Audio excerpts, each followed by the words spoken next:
하나님의 일, 하나님의 역사라는 단어, 이 문구를 여러분이 듣게 되어지면 마음이 어떠세요? 하나님의 일, 하나님의 역사. 어떤 마음이 드셔요? 설레이고 기대되고 기쁨과 은혜와 환희가 찾아오시나요? 아니면 하나님의 일, 하나님의 역사라고 할 때 그다지 무관심 혹은 나에게 찾아온다고 했을 때의 부담감, 이런 마음이 드시나요, 여러분? 어떤 마음이 드세요? 어떠한 이 미국의 신학자가 연구를 했습니다. 이 그리스도인들, 현 시대의 그리스도인들이 어떠한 믿음의 상태인가? 제가 전에도 한번 말씀드린 것 같은데, 주머니에 들어있는, 내 지갑 속에 들어있는 10불 정도의 하나님, 큰 하나님, 위대한 하나님, 전능하신 하나님이 아니라 그냥 필요에 따라서 내가 먹고 싶은 거 사 먹고 내가 필요한 거 사고, 그냥 그 정도의 적당한 하나님, 마치 그것을 이 물질로 표현했을 때 10불 정도의 하나님이면 족하겠다라고 표현을 합니다. 현대인 그리스도인의 모습이라고 그렇게 표현을 하는데요. 여러분 공감이 되시나요? 공감이 되시나요? 오늘 본문에 보면 이 광야를 통해서 하나님이 이끌어 나가시는 이 이스라엘 백성을 보게 되어져요. 그야말로 하나님의 일, 하나님의 역사, 하나님의 놀라운 기적을 경험하는 사람들입니다. 이 부분을, 이 광야의 생활을 바울은 이렇게 표현을 합니다. 고린도전서 10장 1절에서부터 4절에 걸쳐서 이렇게 표현하고 있습니다. 제가 읽어드릴게요. 한번 가만히 살펴보세요. 바울이 이와 같이 표현을 합니다. 형제들아, 나는 너희가 알지 못하기를 원하지 아니하노니 우리 조상들이 다 구름 아래 있고 바다 가운데로 지나며 모세에게 속하여 다 구름과 바다에서 세례를 받고 다 같은 신령한 음식을 먹으며 다 같은 신령한 음료를 마셨으니 이는 그들을 따르는 신령한 반석으로부터 마셨음에 그 반석은 곧 그리스도라. 은혜롭지 않아요? 신령한 하나님의 은혜를 누리고 있는 이스라엘 백성. 그런데 이들을 향해서 하나님의 마음은 어떻습니까? 우리 5절의 말씀 같이 읽습니다. 시작. 그러나 그들의 다수를 하나님이 기뻐하지 아니하셨으므로 그들이 광야에서 멸망을 받았느니라. 이게 무슨 말인가요? 이스라엘 백성의 상태를 우리에게 표현하고 있습니다. 하나님이 어떻게 일을 하십니까? 놀라운 역사로 광야에서 불기둥과 구름기둥으로 그들을 보호하시고 그의 옷과 신이 해이지 않도록 지키시며 그들의 이 홍해와 그들의 요단강을 하나님이 가르시고 역사하심으로 말미암아 그들의 생명을 지켜나가는 일을 보게 되어져요. 60만 명의 사람들이 어떻게 먹고 자고 합니까? 하나님이 하늘에서 만나를 내리시고 메추라기를 내리심으로 그들의 배를 채우시고, 때로는 어디에서 물이 나십니까? 땅에서 솟는 게 아니라 반석에서부터 물이 나요. 여러분, 이게 말이 됩니까? 이 단단한 반석이 쪼개지면서 그곳에서부터 물이 솟아나는 일을 경험하게 되어져요. 하나님의 일, 하나님의 역사, 하나님의 놀라운 이스라엘 백성을 향한 이 인도하심을 경험한 이스라엘 백성들, 우리가 생각했으면 충분히 누려지는 은혜, 기쁨과 환희를 우리가 기대할 수 있는데 오늘 본문은 그렇게 이야기하지 않아요.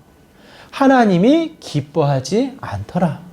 결국 그들은 이 광야에서 1세대가 죽고 이 세상을 경험하지 못한 2세대들만이 하나님이 약속한 땅으로 들어가게 되어집니다. 저희가 계속해서 성경 총론이라고 해서 중요한 이 주제들을 우리가 다루어서 살펴보고 있는데, 창세기, 출애굽기, 레위기, 민수기, 신명기, 모세 오경을 통해서 우리가 살펴볼 수 있는 것은 하나님이 택한 백성을 세워나가시는 일을 보게 되어져요. 단순하게 애굽 땅에서 나왔다, 그것이 아니고요. 그 백성들을 세워나가시는 하나님의 일하심을 보게 되어집니다. 만약 여러분이 그 현장에 계신다라고 한번 생각해 보세요. 이 애굽 땅에서 종노릇하며 여러분이 살고 있습니다. 그런데 갑자기 모세가 와서 이스라엘 백성을 애굽 땅에서 밖으로 데리고 나가요. 그때 여러분의 마음은 어떨까요? 종된 신분에서 애굽이라는 땅에서 벗어나 새로운 곳으로 나아가려고 할 때 여러분의 마음 어때요? 60만 명의 장정들이 때를 지어서 이 이동을 하게 되어집니다. 무슨 마음이 들까요? 굉장히 두려운 마음도 있지만 그 두려움으로 끝나지 않겠죠. 왜? 10가지 재앙을 통해서 하나님이 어떠한 분이신지를 알게 하셨잖아요. 그 10가지 재앙을 통해서 그래도 알 수 없는 하나님을 우리에게 보여주고 있는데 그 하나님을 통해서 이 이스라엘 백성이 조금 기대하지 않았겠어요? 아, 우리로 하여금 애굽 땅과 같은, 왜? 자신들이 경험한 땅이 애굽 땅밖에 없으니까.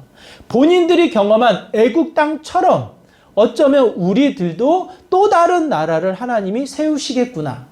젖과 꿀이 흐르는 이 기름진 곳으로 하나님이 우리를 인도하셔서 큰 민족을 세우시겠구나라는 이 기대감 있을까요, 없을까요, 여러분? 그런데 그들에게 찾아온 건 무엇입니까? 이스라엘 백성들에게 찾아온 것은 광야예요. 물 한 모금 찾을 수 없는 광야. 어쩌면 그 자리에서 죽어도 아무렇지도 않게 느껴지는 광야의 생활이 이스라엘 백성들에게 찾아오게 되어집니다. 바로 이어지는 이 이스라엘 백성의 형태가 원망이에요. 아니, 왜 굳이 우리를 애굽 땅에서 우리를 데리고 나왔냐? 그냥 그 애굽 땅에서 종 노릇하며 그냥 살게 내버려 두지 왜 굳이 데리고 나와서 이 자리에서 죽게 만드느냐? 하나님이 약속하신 땅으로 인도하셔서 보내십니다. 민수기 13장에 보면 각 지파의 대표를 세워서 정탐을 시켜요. 12명의 정탐꾼이 다녀옵니다. 다녀와서 그 땅에 기름진 것을 보고합니다. 정령 보았더니 젖이 흐르고 꿀이 흐르고 그곳에 과일이 상당하더라. 풍성하더라. 정말 말씀하셨던 대로 기름진 땅이더라. 그런데 그것으로 끝나요? 보고가? 그렇지 않아요. 그 보고가 이어져서 뭐라고 이야기하냐면 민수기 13장 33절입니다.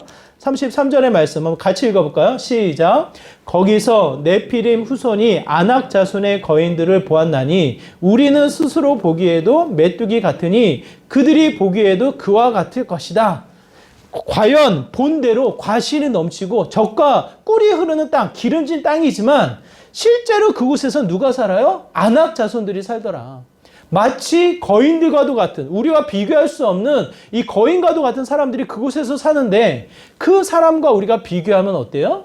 우리는 보잘것없는 메뚜기와 같은 존재다. 아마 싸우게 되면 도망가기 바빠서 사방으로 튀어나는 이 메뚜기 떼의 모습과 다를 것이 없는 우리들의 모습이 될 것이다 라고 정확한 팩트를 보고하고 있습니다. 그 이야기를 들은 이스라엘 백성이 난리가 나죠. 14장 1절과 2절의 말씀이 그래요. 14장 1절과 2절의 말씀 같이 읽을까요? 시작. 온 회중이 소리를 높여 부르짖음에 백성이 밤새도록 통곡하였더라. 이스라엘 자손이 다 모세와 아론을 원망하며 온 회중이 그들에게 이르되 우리가 애굽 땅에서 죽었거나 이 광야에서 죽었으면 좋았을 것을. 뭐라고 이야기합니까? 또 한 번 자신들이 경험한 애굽 땅, 또 한 번 그들의 생각에 매여 있는 애굽의 그 풍성함을 기억하며 왜 굳이 우리를 이곳으로 데려왔냐? 원망하며 어찌하여 우리를 이곳으로 끌고 왔냐? 이 광야에서 왜 우리를 죽게 만드느냐? 이 모세를 향해서, 더 나아가 하나님을 향해서 원망하며 스스로를 메뚜기로 비교하며 좌절하고 있는 이스라엘 백성의 모습을 보게 되어집니다. 여러분 한번 생각해 보세요. 하나님이 찾아오셨어요. 믿음이 생겼어요. 예배를 드려요. 그러면서 여러분의 마음은 무엇이 생깁니까? 소망이 생겨요. 어떠한 소망? 이 땅의 소망. 형통한 은혜를 주옵소서. 건강도 주시고 우리의 자녀들 강건케 하여 주시고 이왕이면 1등이 되게 하셔서 수많은 사람들에게 영향력이 있는 자녀가 되게 하여 주옵소서. 이렇게 기도하고 기대하게 되어져요. 그렇죠? 마치 애굽 땅에서 나오는 이스라엘 백성처럼 그들의 마음속에 두려움도 있지만 설레이는 소망이 있었던 것처럼 하나님에 대한 믿음이 우리에게 소망을 갖게 되어집니다. 근데 하나님은 좀 다른 것 같아요. 이 땅의 소망, 우리가 생각하는 애굽 땅과 비교해서 그 정도의 형통함을 기대할 듯 싶은데 하나님은 그 정도로 이야기하시지 않는 것 같아요. 창세기에서부터 신명기에 이르기까지 60만 명의 또 다른 세례를 일으키시면서 가나안 땅으로 들여보내실 때에는 하나님이 전혀 다른 사람으로, 전혀 다른 공동체로 만드셔서 보내시게 됩니다. 어떠한 사람들이요? 애굽 땅을 모르는 사람들, 애굽 땅을 기억하지 못하는 2세대를 세워서 가나안 땅으로 보내셔요. 완전하지 않지만 우리에게 상징적으로 가르쳐 주시는 내용이 있는 듯 싶습니다. 무엇입니까?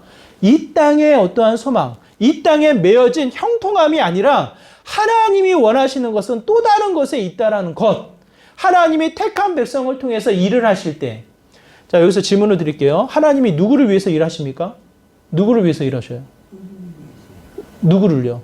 자, 보세요. 제가 13장 정탐꾼 얘기를 드렸어요. 정탐꾼을 통해서 하나님이 가나안 땅의 보고를 들으시고 결국 그들을 광야로 내쫓으셔요. 가나안 땅으로 들어가는 사람은 누구예요? 딱 두 사람. 누구예요? 갈렙과 여호수아예요. 갈렙과 여호수아. 갈렙과 여호수아만 가나안 땅으로 들여보내셔요. 이 장면을 통해서 하나님은 누구를 통해서 일을 하십니까? 누구를 위해서 일을 하셔요? 광야의 40년의 시간을 누구를 위해서 일을 하셔요? 이스라엘 백성을 가나안 땅으로 들여보내기 위해서 40년의 시간을 기다리시나요? 어떻게 하셔요? 1세대가 다 죽어요. 약속을 받았던 1세대, 모세조차도 가나안 땅에 들어가지 못하고 죽고 말아요. 만약 하나님이 가나안 땅으로 그들을 다 들여보내기 원하셨다면 아마 그 자리로 하나님이 일을 하셨을 거예요. 저는 갈렙과 여호수아를 위해서 일을 했다고 확신합니다. 심판이 목적이 아니에요, 하나님이. 광야에서 1세대를 다 죽게 만드는 게 목적이 아니에요. 만약 그랬다면 전쟁을 일으키죠. 아낙 자손을 통해서 그 1세대를 다 죽이고 남은 어린 자손들만 하나님 보내셨겠죠. 근데 하나님은 40년의 시간을 광야에서 돌리셔요. 그 시간을 통해서 하나님의 목적, 하나님이 원하시는 것은 무엇이 있을까? 정말 하나님이 택한 백성을 위해서 일하신다. 더 나아가 오늘 누구를 위해서 일하십니까? 우리를 위해서 일하시는 거예요. 세상을 통해서 일하시는 것 같지만 세상을 위해서 일하시는 것이 아니라 나를 비방하고 나를 정죄하고 세상과 비교했을 때 나의 이 쭈그라드는 보잘것없는 나의 모습을 두고 하나님 누구를 위해서 일을 하셔요? 나를 위해서 일을 하시는 거예요. 왜? 하나님이 원하시는 자녀, 하나님이 기쁘게 여기시는 하나님의 거룩한 백성으로 삼기 위하여 알게 하시고 깨닫게 하기 위해서 하나님이 일하셔요. 오늘 본문도 동일합니다. 광야의 쫓김을 받아 또 한 번 이들이 이 광야 생활을 하게 되어지는데 40년의 광야 생활을 하게 되어지는데 위치가 1절에 보니까 어디라고 나와 있냐면 1절에 말씀에 보니까 눈에 안 들어와요. 호르산이라고 기록되어 호르산 4절. 1절이 아니고 4절입니다. 호르산에 위치되어져 있어요. 이스라엘 백성들이 그 안에 모여져 있어요. 이 호르산의 위치는 이 에돔이라는 지역을 건너뛰어서 가나안으로 들어가는 육로길이에요. 육로길. 요단강으로 돌아가는 옆으로 돌아가는 이 빙 돌아가는 길이 아니라 만약 우리가 청주 지역이라면 1시간 반 만에 이 서울을 갈 수 있는 이 가까운 거리에 이 육로로 가나안 땅을 들어갈 수 있는 길이에요. 그 자리에서 얼마든지 가나안 땅으로 들어갈 수 있는 상황이에요. 그런데 무슨 일이 벌어집니까? 에돔 지역의 사람들한테 요청을 합니다. 우리가 지나가기만 하겠다. 당신들과 싸우지 않고 당신들의 땅에 거주하지도 않고 그냥 지나가게만 할 테니 우리를 그냥 지나가게 해달라. 그들이 어떻게 합니까? 그걸 거절을 해요. 싸움을 걸어요. 그 싸움에서 이겼을까요? 졌을까요? 21장 배경이 되는 20장에서는 이스라엘 백성이 패배를 해요. 져요. 지고 나서 이 마음이 그러지 않아도 낙심되어지는 상황에 누가 죽어요? 아론이 죽어요. 아론이 누굽니까? 모세가 하나님으로부터 보냄을 받기 직전에 나 혼자 할 수 없습니다. 나는 말도 제대로 못하고 이 큰 일을 나는 혼자 할 수 없습니다. 하나님 뻔히 아시잖아요. 어떻게 나 혼자 보내십니까? 그렇게 두려워하는 모세에게 하나님이 너 혼자 안 보낼게. 너를 도와줄 아론, 네 형을 세우겠다. 그 형을 통해서 그 일을 같이 하도록 할 테니 두려워하지 말고 가라. 동역자로 세우신 아론이에요. 아론이 죽어요. 이 상황에 이스라엘 백성이 오늘 본문에서 나타나는 모습이 어떠한 모습입니까? 5절의 말씀입니다. 5절의 말씀. 우리 5절의 말씀 한번 같이 읽어볼까요? 함께 있습니다. 시작. 백성이 하나님과 모세를 향하여 원망하되 어찌하여 우리를 애굽에서 인도해 내어 이 광야에서 죽게 하는가? 이곳에는 먹을 것도 없고 물도 없도다. 우리 마음이 하찮은 음식을 싫어하노라.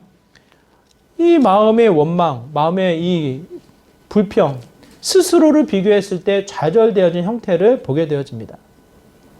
아까 제가 말씀드렸지만 이 여러 가지 상황을 이스라엘 백성이 정확히 분석한 거예요. 한번 졌어요. 또 리더가 죽었어요. 흔들리는 상황인 거예요. 흔들리는 상황.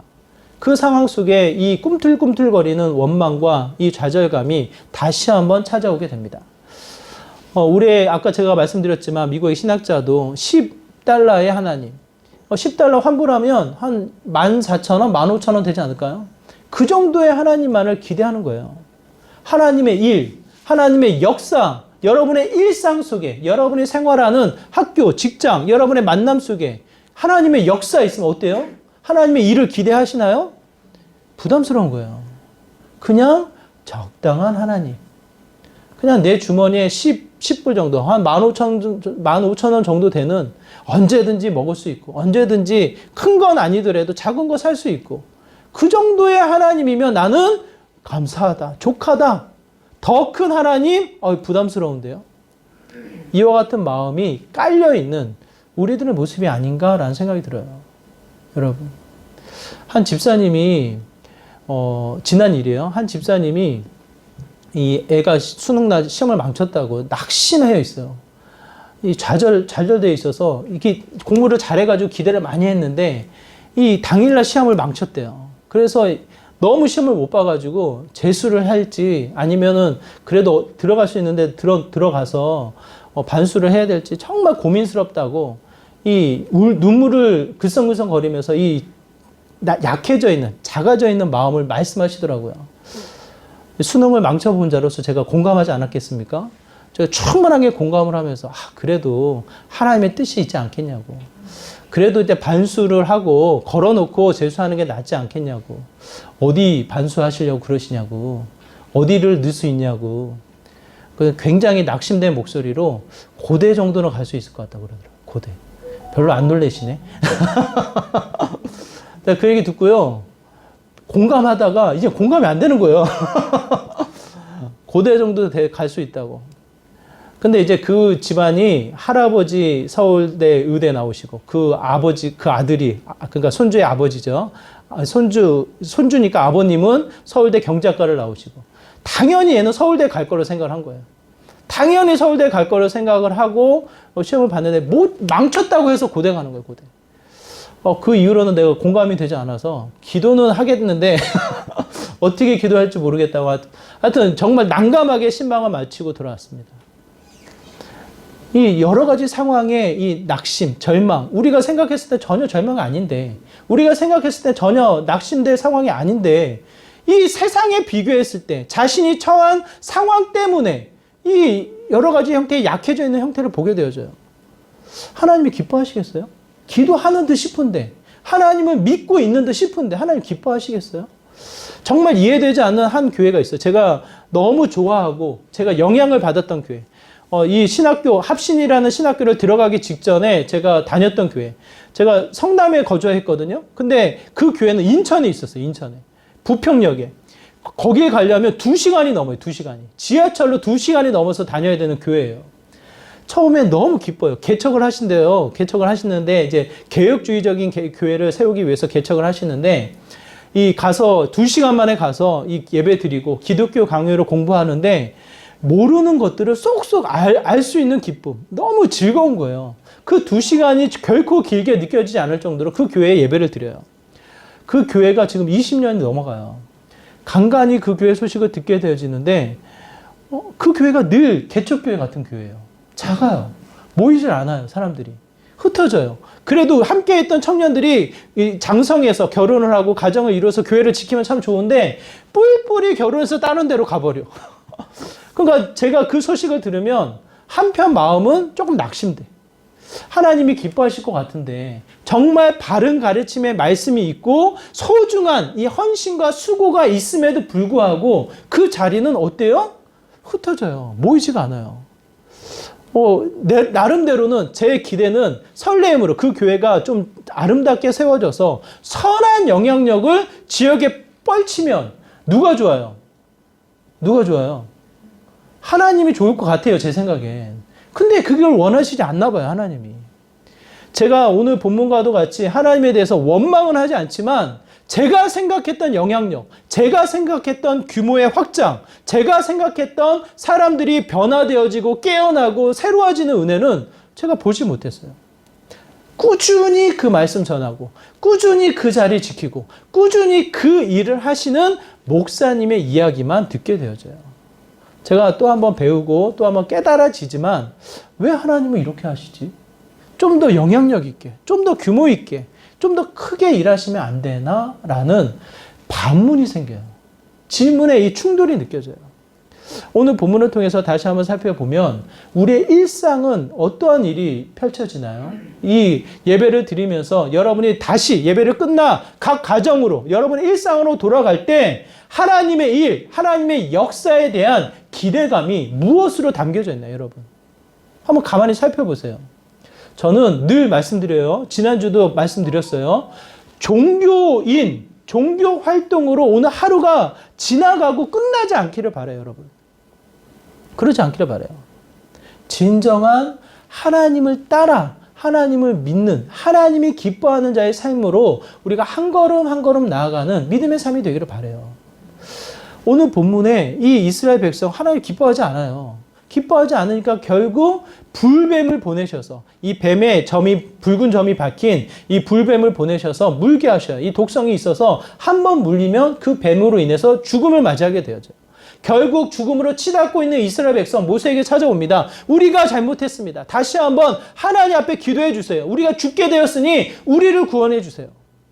그 이야기를 듣고 모세가 기도할 때 하나님이 찾아오셔서 이와 같이 말씀하십니다. 9절의 말씀인데요. 우리 9절의 말씀 우리 한번 같이 읽어볼까요? 함께 있습니다. 시작. 모세가 놋뱀을 만들어 장대 위에 다니 뱀에게 물린 자가 놋뱀을 쳐다본 즉 모두 살더라. 다시 한번 하나님이 그들의 생명을 지키시고 구원하실 때 하나님 한 가지 이 행위, 한 가지의 이 모습을 드러내십니다. 어떻게 해요? 놋뱀, 놋으로 뱀 형상을 만들어서 높게 달아라. 그리고 이스라엘 백성에게 이야기해라. 어떻게 해요? 저 뱀을 봐라. 그러면 살리라.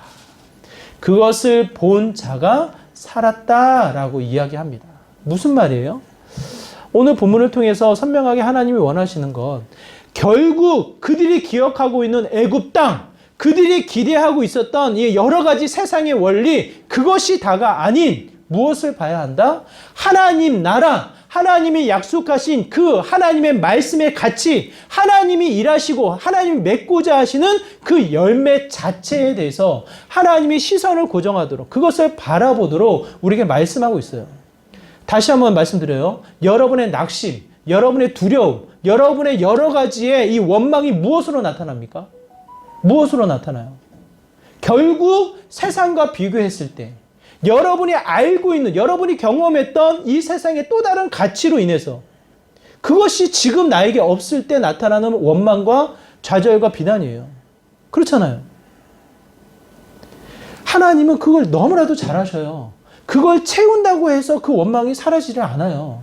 이스라엘 백성의 광야를 보세요. 목마르면 물을 주시고 배가 고프면 먹을 것을 주셨음에도 불구하고 오늘 본문에서 뭐라고 이야기해요? 하찮은 음식에 내가 질렸다. 처음에는 감격스러워서 먹고 처음에는 놀래서 마셨지만 오늘 본문에서 뭐라고 해요? 하찮은 음식 질렸다. 싫다. 그게 이스라엘 백성이에요. 그게 오늘 우리들의 모습이에요. 내가 필요한 것을 채워준다고 해서, 내가 원하는 학교에 갔다고 해서 그 모든 것으로 인해서 내가 끝! 아니에요.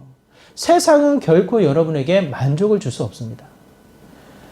제가 이건희 회장님이 삼성병원 이 꼭대기층에 입원하고 있을 때 그 근처에 있었어요. 오고 가고 하는 사람들이 뭐라고 말씀하는지 아세요? 죽는 것도 마음대로 못 죽는다고. 죽는 것도 마음대로 못 죽는다고 이 병원에서 일하시는 분들이 이야기를 하셔요. 그게 무슨 뜻인지 아세요? 정확하게 제가 아는데 말씀 안 드릴 거예요. 정확한 이 의료진의 평가로는 끝나야 되는데, 맞춰야 되는데, 뭔가 이 법적으로 해결될 일이 남으니까 죽는 것도 마음대로 못 하는 거예요. 그냥 그 병상에서 그냥 유지되어 있는 상태. 효심이 깊어서 자녀들이 너무 아버지를 끔찍하게 생각해서 그러면 참 그나마 좋을 것 같은데 그렇지도 않아요. 여러분. 세상에 많은 것을 가졌고 세상에 많은 부를 누렸고 누가 그 권위를 우리가 의심할 수 있어요. 그 권위를 누렸던 분임에도 불구하고 비교할 수 없는 것을 갖췄음에도 불구하고 마지막 그 순간은 비참한 거예요. 죽음조차 내 마음대로 죽지 못하는 하나님의 질서, 하나님의 방식에 따라 그 순간에 복된 죽음을 맞이하지 못하는 그 상황에 치닫게 되어지는 것을 보게 되어집니다. 여러분의 원망, 여러분의 이 좌절, 낙심 되지요? 왜 안 되겠어요? 제가 코로나 이 장기화를 통해서 한 두세 번 이 표현을 제가 썼어요. 지난 7월달, 이제 뭔가 해야 되겠다. 또 한 번 잡혀. 이번 12월달, 원래는 12월달에 임직식 하려고 그랬어요. 임직식하고 성탄절에 축복하면서 새해를 맞이하는 이 축제를 12월달에 열고 싶었어요. 근데 코로나 이게 가만히 내버려 두나요? 법적으로 안 되는 거를. 또 멈추고. 왜? 난 하나님이 일을 원하는데, 하나님이 큰 일을 원하는데, 왜 저를 이렇게 잡으세요? 왜 이렇게 해야 될 일? 그나마 함께 지역을 초대하고 아는 분들에게 우리 교회를 소개하면서 다시 한번 기도의 끈을 다시 한번 붙잡는 이 소중한 시작점을 왜 못하게 하셔요? 또 한번 좌절되고 낙심되어지고 그러면서 묻죠. 언제까지입니까? 이와 같은 마음이 왜 안 들겠어요? 하나님을 믿지만, 하나님을 의지하지만, 하나님 앞에 예배를 드리지만 일상은 어때요? 낙심되어져요. 자녀들이 그냥 우리를 내버려 두지 않아요. 세상이 우리를 비교해서 우리의 시선을 내버려 두지 않아요. 여러 가지 마음의 원망이 우리의 마음속에 찾아오게 되어져요. 하나님을 믿는데 왜 우리는 이러한 마음이 들게 되어지나요? 그 자리에 하나님이 말씀하셔요. 바라라. 고개만 돌려 그를 바라라. 그러면 살리라. 나는 내가 저 노뱀을 봐서 살았다. 내가 말할 수 있나요? 나의 행위, 내가 고개를 돌려서 90도, 고개를 들어서 저 세워져 있는 노뱀을 내가 봤기 때문에 내가 사는 거야. 내 모습을 자랑할 수 있나요? 그럴 수 없죠. 철저하게 하나님으로부터 살아가는 인생살이인 것을 경험하게 되어져요. 가나안 땅으로 들어가는 하나님의 백성, 가나안 땅으로 들어가는 하나님의 자녀, 하나님이 약속한 하나님의 이스라엘 백성은 이와 같은 모습인 거예요. 여호수아와 갈렙만 들어갑니다. 갈렙이 뭐라고 이야기해요? 13장의 말씀엔 이렇게 이야기되어져 있어요. 제가 13장의 말씀을 읽어드릴게요. 이와 같습니다. 14장 9절의 말씀이 이래요. 다만 여호와를 거역하지 말라. 또 그 땅 백성을 두려워하지 말라. 그들은 우리의 먹이라. 그들의 보호자는 그들에게서 떠났고 여호와는 우리와 함께 하시느니라. 그들을 두려워하지 말라.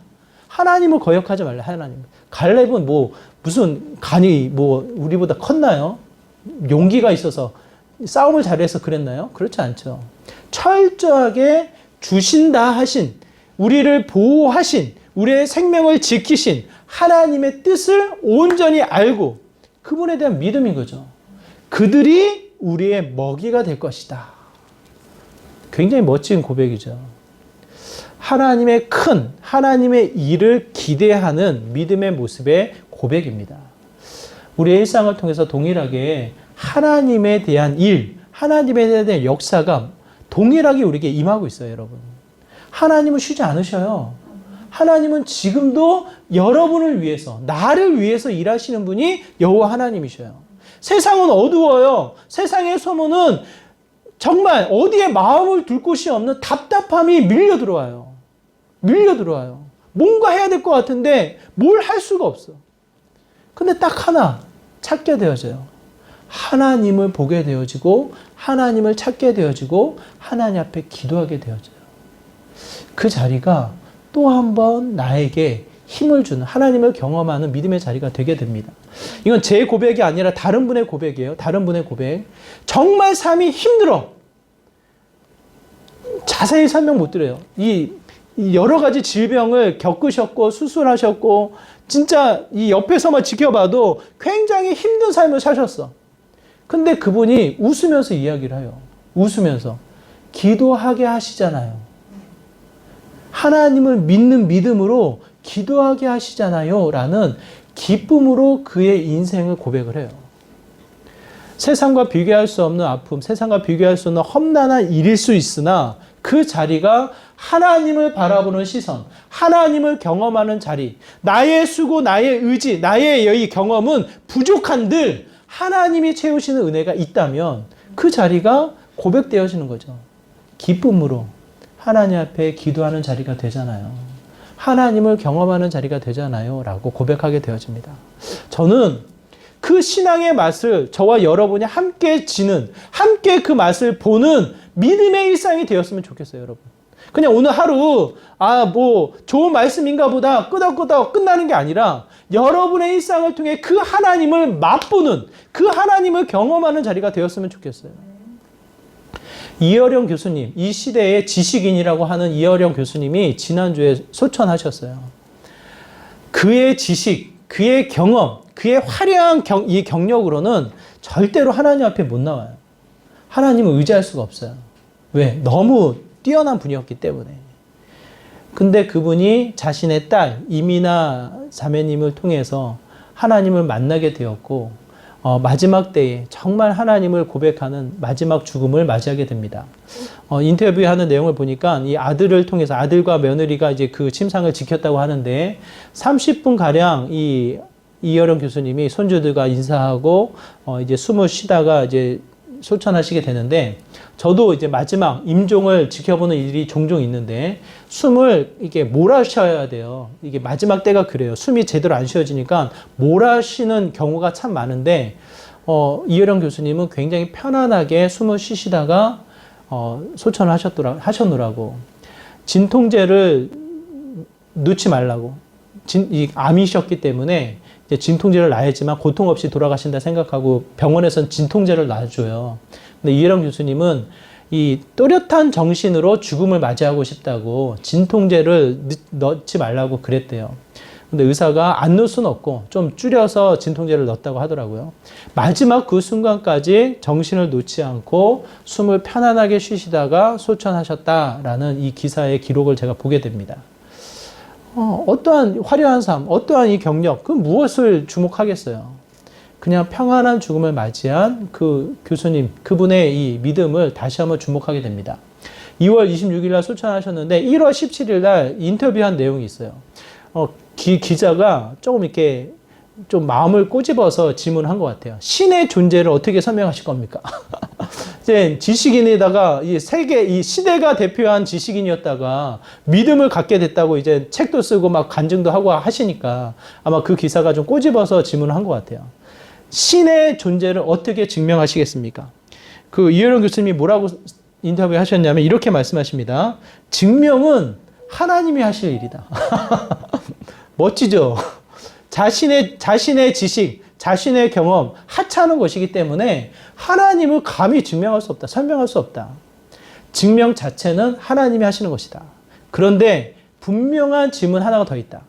어떻게 하나님이 나타내실진지는 정말 질문해야 된다. 그러면서 설명하시기를 말에서 떨어지는 바울의 그 현장에 하나님이 찾아오셨고 어부지를 하고 있는 베드로에게 하나님이 찾아오셨고 곳곳에 하나님을 증명할 수는 없지만 그 한 영혼 한 영혼을 만나기 위해서 찾아오신 나타내신 하나님이 분명히 있다. 그 하나님이 나에게 어떻게 나타나실지를 알아야 한다. 이미나 자매 이 딸을 통해서 특히 이 시력이 보이냐 안 보이냐라는 이 기로에 섰을 때에 이여령 교수님이 정말 하나님의 존재에 대해서 고민하며 기도할 때 그때 하나님이 자신을 만나주신 그 사건을 이야기를 해요. 나에겐 나타나신 그 하나님을 통해 평생의 그 하나님을 다시 알고 경험하고 또 나누었던 삶의 흔적들을 이야기를 합니다. 그러면서 하시는 말씀이 마지막에 이래요. 예수님의 모델로 해서 뒤를 따라가면 육신을 넘어서는 저편 너머의 초월의 세계를 볼 수 있다. 제가 한 얘기가 아니에요. 이어령 교수님이 인터뷰하면서 일반 기자에게 했던 표현이에요. 종교 기자도 아니에요. 일반 기자. 그냥 예수님을 모델로 해서 자신의 삶을 따라가다 보니까 육신의 이 육안, 육신의 경험을 뛰어넘어 초월의 세계, 하나님이 이끌어 나가고자 하시는 그 세계로 그 세계를 보게 되어지더라. 그러면서 하시는 말씀이 그래요. 그냥 나타나신 하나님을 따라서 그 하나님을 따라가다 보니 하나님 나라를 경험하게 되어지더라. 저는 그 한마디가 지금 우리에게 굉장히 많은 가르침을 주고 있는 것이 아닌가라는 생각이 듭니다. 우리는 무엇에 마음이 쫓기나요? 우리는 무엇에 낙심이 되어지나요? 무엇 때문에 우리가 마음의 원망이 이 슬픔으로 때로는 분노로 나타나게 되어지나요? 결국 세상이에요. 하나님 말씀이 아니에요, 여러분. 세상의 것들이 눈에 보여지면서 세상에 내가 경험했던 일들이 내 생각과 다르니까 그것이 나타나면서 원망과 좌절과 낙심으로 나타나는 거예요. 하나님은 그 모든 것을 원하지 않으셔요. 뭐예요? 가만히 예수님이 그러면서 하시는 말씀이에요. 이어령 교수님 마지막 설명이 그래요. 예수님이 십자가에 달려 죽으신 것은 상당히 큰 의미가 우리에게 주어질 것이다.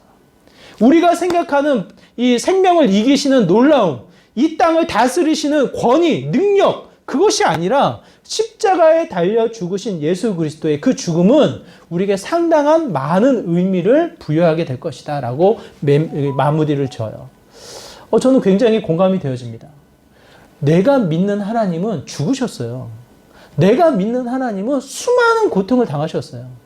내가 믿는 하나님은 세상의 조롱과 비난을 당하셨어요.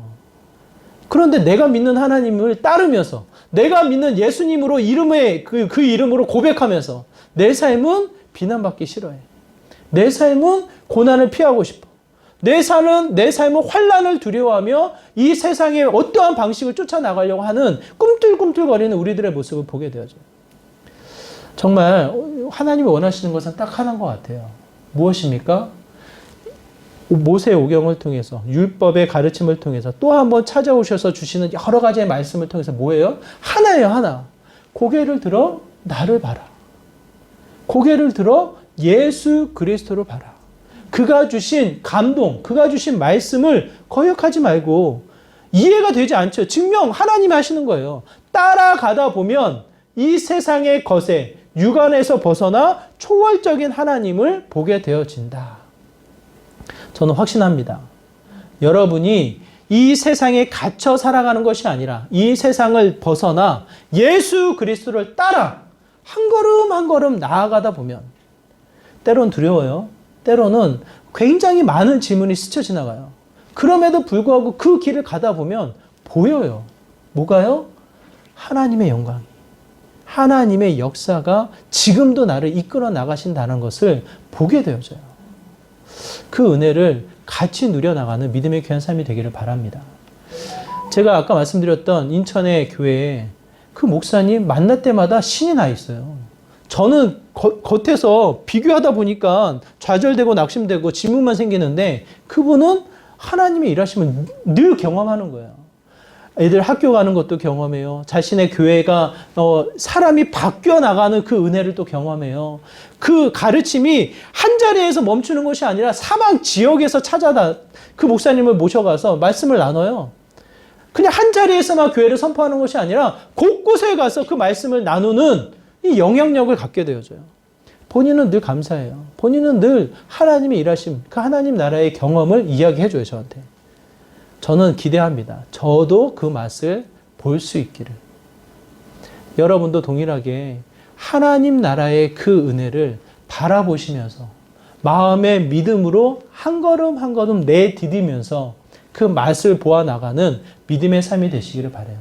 세상이 주는 원망, 세상이 주는 이 낙심, 좌절이 아닌 다시 한번 하나님을 품고 하나님 앞에 나아가는 정말 하나님의 맛을 보는 믿음의 귀한 삶 되시기를 주님의 이름으로 축원합니다. 우리 말씀을 기억하면서 함께 기도하기를 원합니다. 세상이 주는 원망, 지금 나에게 찾아와 있는 낙심과 좌절 또는 수많은 기도 제목의 고민들, 정말 그것으로 여러분이 침몰되지 않기를 바라요.